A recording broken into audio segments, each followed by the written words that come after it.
Oh, hey there. I'm just reading my 1943 official National Football League roster and record manual featuring one legendary Green Bay Packer, Don Hutson, on the cover. Christmas present from Mr. Corey Banke. I highly recommend picking one up if you can find it because it's pretty damn fascinating. How is everybody today? Happy Friday. Packers playing the Jets on Sunday, the first of two meaningless football games wherein men will go into the cold and smash into each other for our enjoyment. I can't wait to see it. I'll be here in the studio.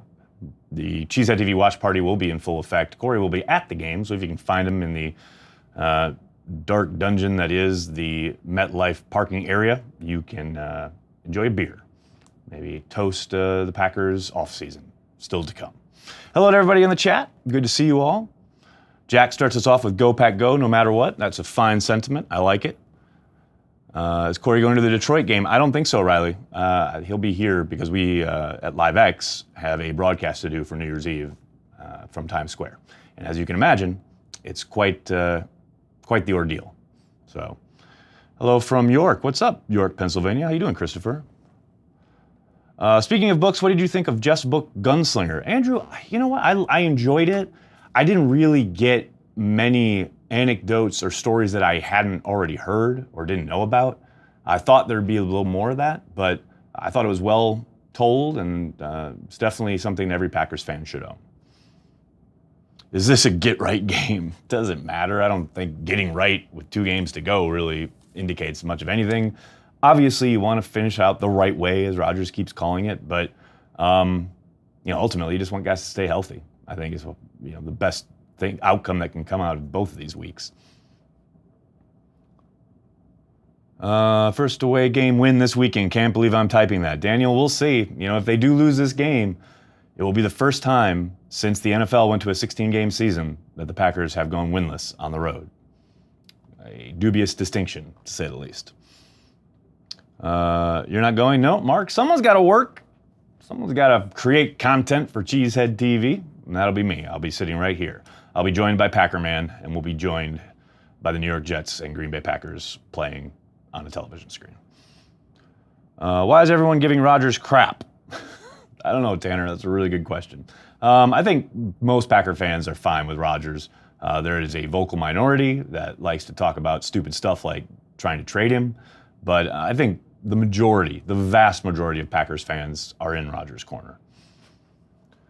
Who do you think we let go this offseason? David, obviously they have Matthews, Cobb, et cetera, coming off the books on their own. I doubt they let go of Perry, although I know that's a popular sentiment. I do wonder if they look to get out from under Brian Balaga's contract. I don't think he's played horribly. I do think you've seen a bit of a slip in his play.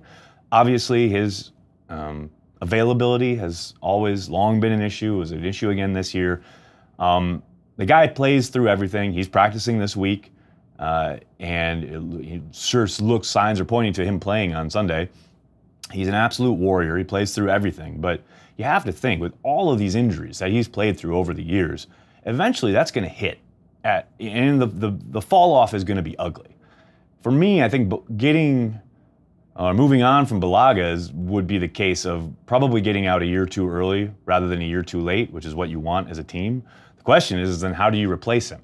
Because obviously Spriggs isn't the answer, and I'm not sure they have another viable starting NFL tackle on the roster.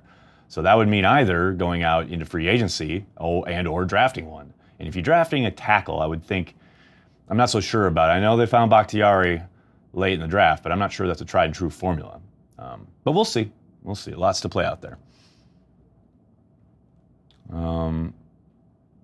Why do people want to get rid of Balaga? Alex, I think it's pretty much what I just said. The end is near, and it's better to get out a year too early than a year too late. When he's on the field, he's still one of the better tackles in the league, but even that is starting to slip a little bit. Any chance Nick will restructure? That's Perry. I think that's a possibility. They could possibly approach him about restructuring. If he refuses, though, you have to be ready to probably move on.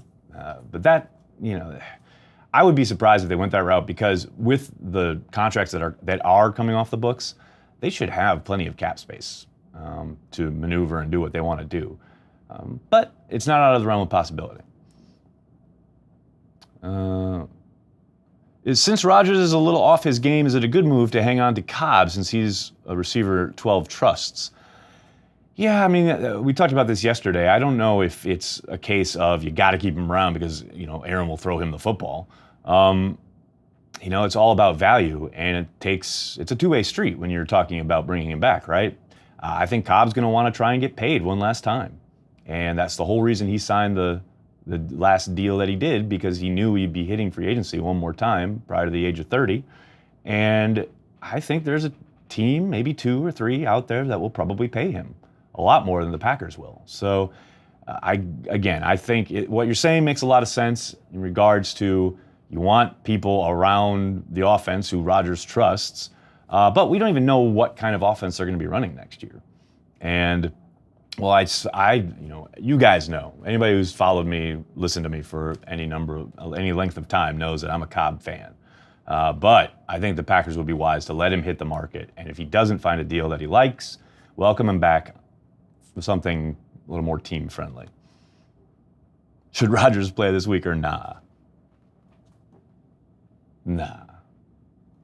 But we all know he's going to, so what I think is immaterial. I hate that our off seasons are becoming more interesting than our regular seasons. That's a good point, Daniel. I don't hate it just because like I said yesterday, I love off-season roster building, etc. I love that exercise and I love following it and I love kind of debating it with people. But I do agree that if it continues on where every off-season is like, okay, this is where the drama and the meat is, and it's like the season just plays out as some moribund nightmare year after year, then yeah, that'll get old real quick. But I think we're a ways away from that happening. I think, as I've said often, this is a big offseason for Gutekunst. And I have faith that he will get this team turned around and headed in the right direction. Let's see what's on Twitter today. I know there's not a ton of tweets. It's Friday late in the week and people are kind of petering out here. But I got a couple here. The first being, what would it take to get Kyle Shanahan from the 49ers? He seems like the sort of coach that could not only revive a stalled Packers offense, but also rein in QB1. Would Lynch take a first rounder and some cash? He'd be my pick. That's an interesting thought. And it's funny because, Brett Favre a couple weeks ago mentioned Doug Peterson as a possibility. And again, much like your scenario that you're laying out here, that would probably necessitate a draft pick, maybe 2, to trade for a coach. I'd be surprised. As far as would Lynch take a first, I don't even think that's Lynch's call. I'm pretty sure Jed York would be the guy who have to make that call. I think Kyle's a great coach, but I think, they're just started there in San Francisco, and obviously they had the unfortunate injury to their quarterback, but, I think Kyle's there for the long haul. Now, maybe the Packers get creative like you're suggesting, but I'd be surprised if that's a move they made. If you could sum up the 2018 Packers season in one word, what would it be and why? Nah. All right, so let's get back to the live chat. If Cobb goes, Howell, well, they're going too fast. When will you be ready to talk about the draft? Klondike, after the season's officially over. I will dive into draft prospects and free agent prospects, although even with free agency, we've got to kind of let things play out as far as who's available, who gets re-signed, who gets tagged, etc. But I'll go hard into the draft as soon as the season is over. Maybe held up a little bit by the coaching search, but we'll be talking draft soon enough. And it won't just be me. I'm going to be bringing people on to talk about the draft who know a hell of a lot more about the draft than I do.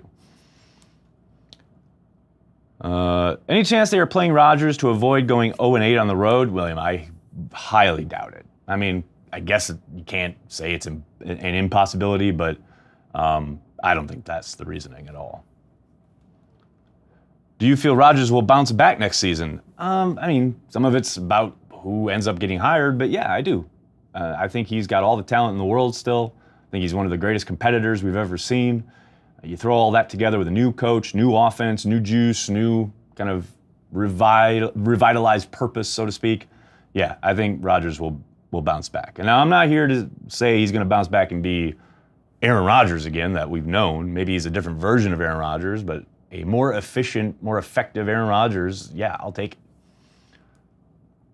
Will Banky still conclude JETS Jets with suck at MetLife? I hope so, but I'm also glad I won't be there to hear it. How do you feel about Clay? Tanner, I think he's still a valuable piece if they continue to run a 3-4, which isn't a given. And I do think, I know there's been some back and forth in the media. He's talked about it earlier this offseason about how there has been no communication with the Packers. I think they're more than happy to let him hit the market, much like I was talking about with Cobb. Maybe someone gives him a decent deal, but a third contract in Green Bay is a rare thing. And like I said, I think they will let him hit the market. If he doesn't like what he sees out there, again, maybe they bring him back on a team-friendly deal, but I do think they'll probably move on. I could see bringing him back, and I could see value in that, but again, part of that is down to Cobb and what Matthews finds in free agency and what defense they're running, which of course we don't know yet.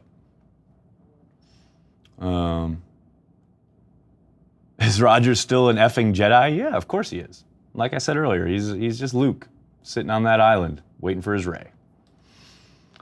Clay to the Browns, that's a possibility. I don't think they're going to break the bank for him, but yeah, there's familiarity there, obviously, with the front office. Do the Packers re-sign Mo Wilkerson after the season or dip their feet into another free agent defensive tackle, defensive end? Lewis, I suspect they'll probably try and bring Mo back again. Part of it will be who's the coach, what's the scheme, etc. But, clearly it's a really disappointing ending for him, that injury in week 3. He probably, if Pettin is still around, I think it's an obvious choice to bring him back. But again, we'll see how that plays out. But I got to think there's not going to be a whole lot of people knocking on his door after coming off that pretty bad injury. I think he sticks with his plan, which was, to be in Green Bay for a year and then hit free agency. Maybe he tries that again. And I think the Packers would welcome him back because I know he was really well liked. He is really well liked in the locker room. And the defensive coaches have been really happy, or were very happy with what they had from him in preseason right up to the injury in week 3. What the heck is going on with Bob McGinn? Oh, William. If you haven't read his column today, I highly recommend checking it out. David Rye, the wide receivers coach for the Packers, coming under fire. There was a lot of anon sourcing there. Former Packers coaches and or scouts, personnel people ripping on the wide receivers coach. Look, here's the thing. Is it over the top? Is it kind of gutless to let these former Packers employees a forum to anonymously rip their former coworker? Yes. That said, the tape, of which, the eye in the sky does not lie, does kind of back up the sentiment that Rye has not done a phenomenal job with some of these young prospects. And the attention to detail that Rodgers has kind of bemoaned after every loss each and every week for the last kind of 2 months, that speaks to a lack of attention to detail, and that goes back to coaching, and that goes back to Rye. You go back to when Jimmy Robinson was the wide receivers coach, or Edgar Bennett was a wide receivers coach, and you throw on the tape of their guys, their charges at the wide receiver spot, and you saw guys in sync. Things were like clockwork. Down to just every move was in sync with the other guy, and the route combinations were as tight as hell. And now you put on tape this year, things are really willy-nilly. Guys are drifting in and out of zones, not sitting down where Rodgers thinks they're going to, and it's a weekly occurrence, and that's why Rodgers has talked about it. So while I think Rye probably is, justifiably coming under fire for the job he's done, I do think it's a bit, it would have been much better to actually go to the tape and kind of draw those things out rather than, like I said, allow former coaches and former personnel people who you can kind of read between the lines and guess who those might be, a anonymous platform to rip Rye in public. I just think that's kind of weak.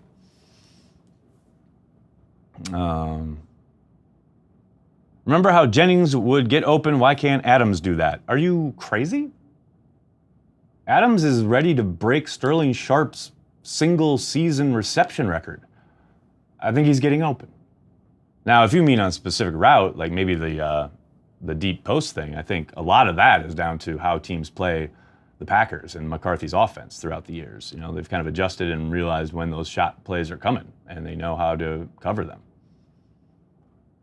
Where did Getsy go? He got a job as an offensive coordinator in college. I cannot remember the name of the school at the moment, but yes, he was He left, his contract came up, and he got an OC job. MVS was going so bad, EQ replaced him. Well, Sosa, I mean, some of that is EQ doing very well and passing him, much more so than MVS doing so bad, quote unquote. Although, I'm sure you can point to instances each and every game where, maybe MVS is, rounding off a route, or maybe not getting the correct depth as far as a route combination goes. But again, that's something that, it's hard to sit here on the outside and say MVS is doing so poorly compared to EQ.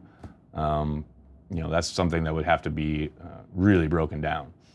But I think it's much more about EQ kind of coming on. I mean, Rodgers, the coaches, they've really talked him up this last month or so. Do you think we'll see more Bobby Tonyan against the Jets? Eric, I hope so. I've been waiting all year. I mean, who knows? They'll probably run Jimmy Graham out there with his broken thumb and let him drop a few more passes, but I'd love to see Tonyan. I'm sorry, I don't know what I'm saying. Tanner, no, that's all right, man. We're just chatting. It's good, man. Hey, half the time I don't know what I'm saying. It's all good. Are we building for speed? Speed kills? I mean, every offseason, that's what they talk about, right? And then every offseason, they go and get these big, slow guys because they want to dominate in November and December and winter weather in Lambeau. But we'll see. That's really up to Gutekunst and how he wants to position them and what kind of emphasis he wants to place on speed. Maybe we just, go and get some more of those SEC guys. That's his old stomping grounds when he was a area scout. Rather, I mean, they did stop going on getting all those West Coast guys finally, but who knows? Last Jedi is not canon. Christopher, I will fight you. Anyway. Josh Jones staying or leaving? He's staying. He's still on his rookie deal. No reason to get rid of him. Nags, can you think of players who have gotten third contracts from the Pack? Not off the top of my head. I'd have to go back and look at it. It's not something I have on the ready. I might be able to tell you what happened in 1942, though. Let's see. I'll take one or two more here.